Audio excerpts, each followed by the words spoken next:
just this morning on Reddit, we had this post drop that's titled Buying and Selling Accounts, Boosters, and Bots Supported by NetEase. It discusses an app supported by NetEase to do these functions. Functions that are illegal to do on any of the North American servers that we play on over here. We're not allowed to share accounts.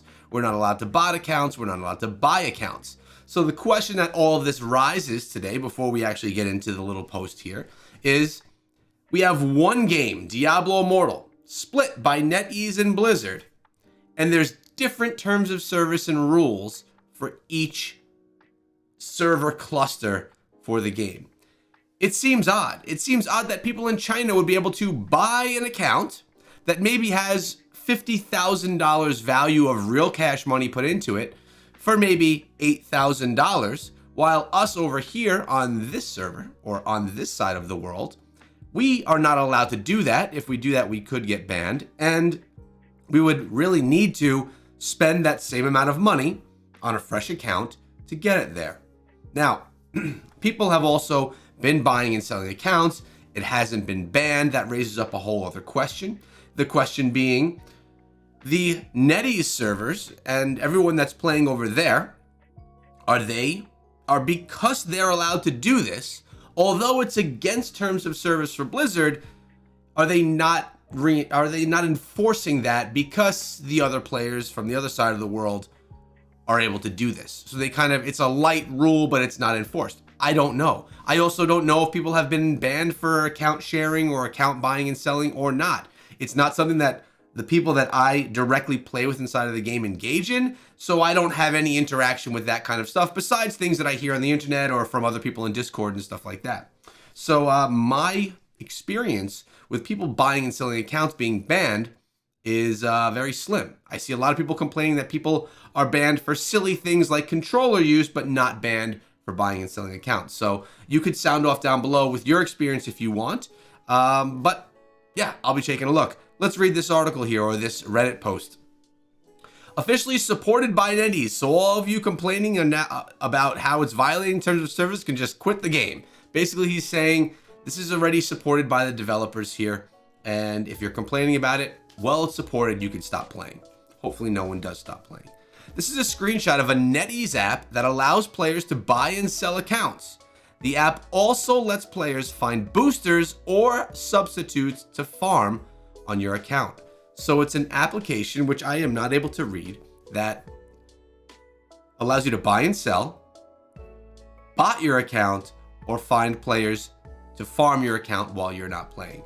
All things which are against terms of service from Blizzard's portion of the game.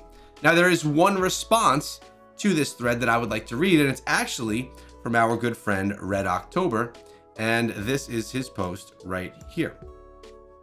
Before this snowballs into a huge controversy, this is 100% true. Buying and selling accounts is limited to NetEase email accounts and telephone numbers, not Battle.net accounts. Now, when I log into Diablo Immortal, I am prompted and I need to create an account on Battle.net. It connects all of the Blizzard games. It's their launcher. It's what we all use, most of you that are probably watching this video. But apparently, on the NetEase server clusters over in China, there is no Battle.net, being that it's not a Blizzard version of the game. Remember, there are different versions of this game. We've had versions where you have events going inside of the Chinese servers, rewards being given to the people in Chinese servers, actual cash money being rewarded to people in Chinese servers, and those things aren't happening for us over here in the servers that are run by Blizzard. So you have one game split very differently on how they're being run, as if they're being run like two separate games, which is quite interesting. Let's get back into Red's post. Those authentication protocols are not used to sign into the global Diablo Immortal server. In the same way, Battle.net IDs cannot use the Chinese client. So NetEase does not support, NetEase does support on NetEase and Chinese servers, but Blizzard terms of service, they apply to Blizzard servers. So apparently, Blizzard cannot go onto the NetEase servers and do any banning or any authoritative moves over there because it's run by NetEase. And I would assume NetEase can't come over to Blizzard's and do the same. I've been watching the Chinese market for months, and I've never seen conversations suggesting trading, buying, selling non-Chinese accounts. And I do see conversations of playing on global servers. Now he's speaking on bots. I need more context to reply about. Susan type world chat spammers. They are likely hijacking the BattleNet API, in my opinion. Not sure there either. There's a more direct connect between the NE development team, though. Or direct connect channel, he says. There is a companion community app which shows leaderboards, builds, bug reports, game announcements, news, and everything that we asked for from Red October. So, this still sounds, it's very weird, first of all, not to have a game that's made by two studios, because that's something that happens often with many games, mobile games, PC game, any game. Multiple studios will share the development and share in the profit. But here it just does seem weird how there's different rules for players based on where you're playing. And I don't know, I could be possibly reading things wrong or interpreting it wrong, but if you're playing on a Chinese server and you're able to buy an account, if I wanted to buy a max level account that has all 8 gem slots maxed with 5-star gems, has all gem resonance maxed with each 3 5-star gems and 2 2-star gems all maxed inside of there, you're honestly looking at an account that costs approximately $200,000, give or take. That's not perfect math, but it's up there. So if I here in the United States wanted to get an account that was max level, I would need to do it legally and fair, spend $200,000, give or take, to make the account that level, to compete with some of the best in the world. But if I'm over in China and there happened to be an account that was maxed, which probably wouldn't be sold that cheap, or if there was one that was, let's say, halfway there. Let's say there was $75,000 to $100,000 sunk into account, which is an extremely powerful account. I could probably buy that for $10,000 to $15,000 for someone that quit the game and says, I'm just trying to get some of my money back. Here, buy my account for 10 G's.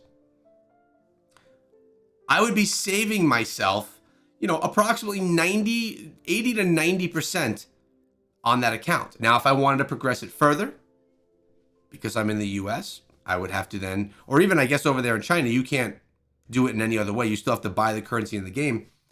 It would just be a lesser expensive route towards a max level account. Now, me personally, if I'm being honest, I wouldn't spend $10,000 in the game. I'm happy spending my $15 a month in the game. But it does seem weird that the rules are different for the two versions of the game. Not only are things different inside of the game, the Blood Knight's not even called the Blood Knight, it's called the Shadow Knight inside of the game. There's events that go on in China that don't go on in the US. Typically, new game modes are tested first in China and then brought over to the US. The reason that I think that is, by the way, is I think that a lot of the new game modes are potentially developed over there, and this is, I do not know. Maybe they're developed over there, made there, tested there, then brought over to the US to be refined for our version of the game. Or maybe they're made here in the US, but the agreement says that they're going to be tested out in China and China's going to get them first. I don't know the legal agreement between NetEase and Blizzard and how they worked all that out.